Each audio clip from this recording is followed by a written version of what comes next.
Hi, I'm Dennis and welcome to Master the Board.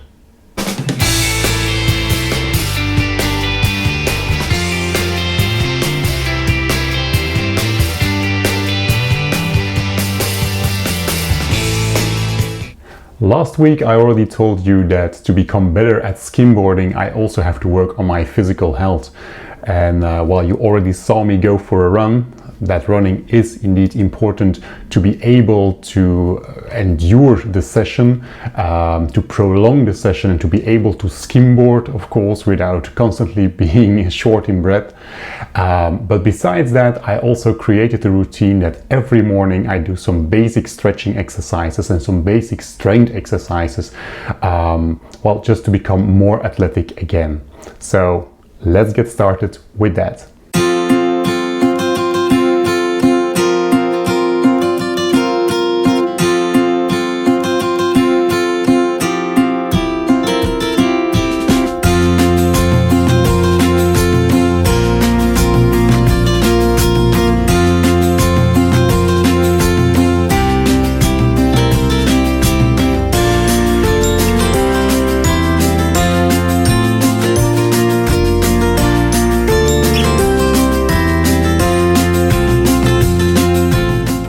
You see, nothing too special, just some basic stretching exercises and some basic strength exercises.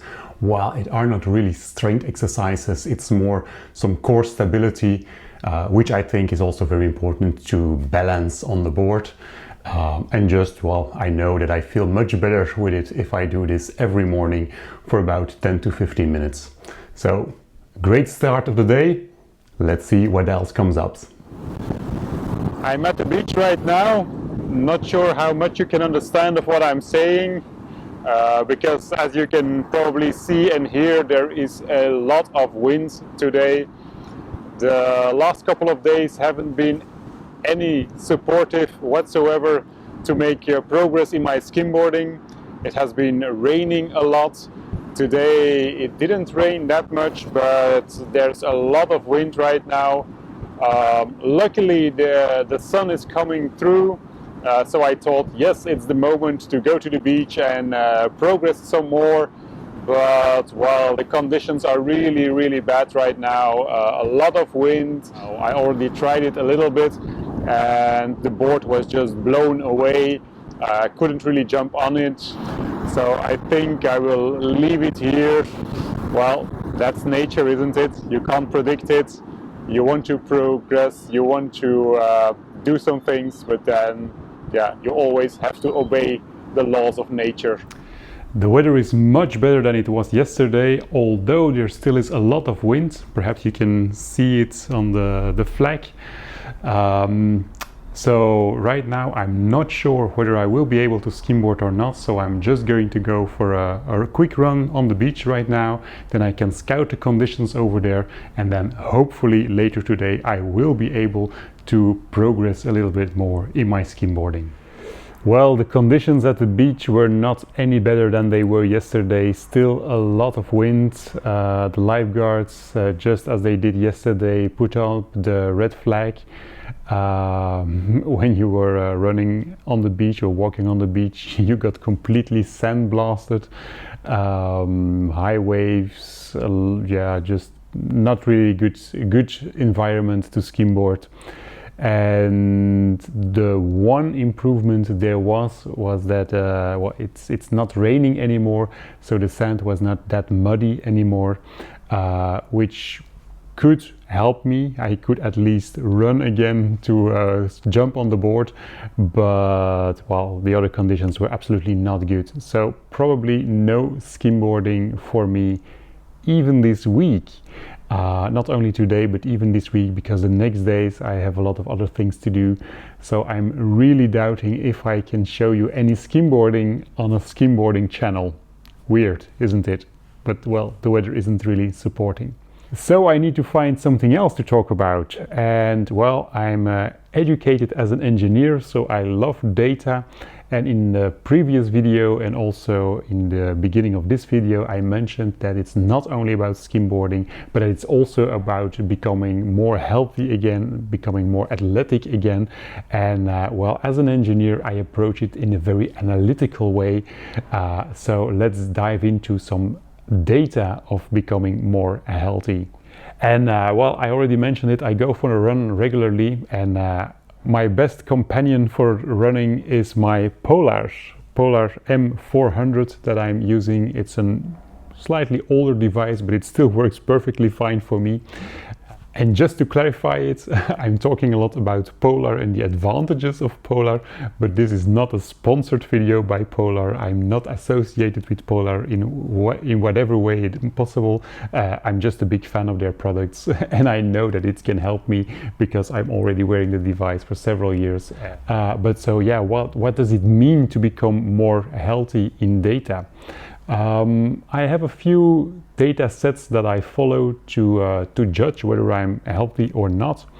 The first one, of course, is just the morning heart rate. You wake up, the first thing that you do in the morning is just check what's your heart rate. You can do it with your Polar, of course. You can do it just by feeling how your heart rate is, and that already indicates something.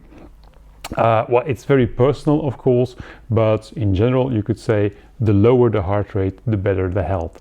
The second parameter that I'm following is, of course, while running, just measuring the heart rate at that moment, of course.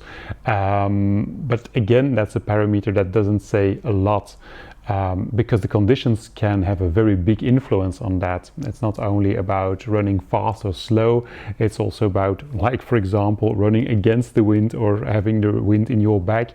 It immediately has a big effect on your heart rate. But luckily, Polar has something for that, a running index. And that running index, it's just a number. And that number doesn't say a thing, but it can say a lot for yourself. If you start running and you are, for example, in, I don't know, a running index of 32, well, it doesn't say that much, but if you keep running and you keep training and you are improving your health, then you will see that that running index will go up. Now, of course, not in a straight line. Every run is different, every condition is different, and of course the conditions can have a big influence on that. But over time, over a longer period of time, you will see that that running index is going up. And the third parameter that I follow to see whether I'm healthy or athletic enough is also thanks to the Polar. There is a fitness test included into the device. Now, what does that mean? Well, it's a very easy test. You just have to put on your heart rate sensor and lay down for 5 minutes. Shh, don't disturb me. I'm in the midst of testing my fitness level. Easy, isn't it? And then it's going to measure your heart rate variance. So not only the heart rate itself, but especially how it changes over time. So really the time, measuring the time between each heartbeat to see if it's quite regular or quite irregular.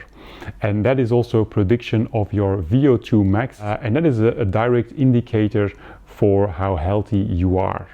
Again, it gives you a number.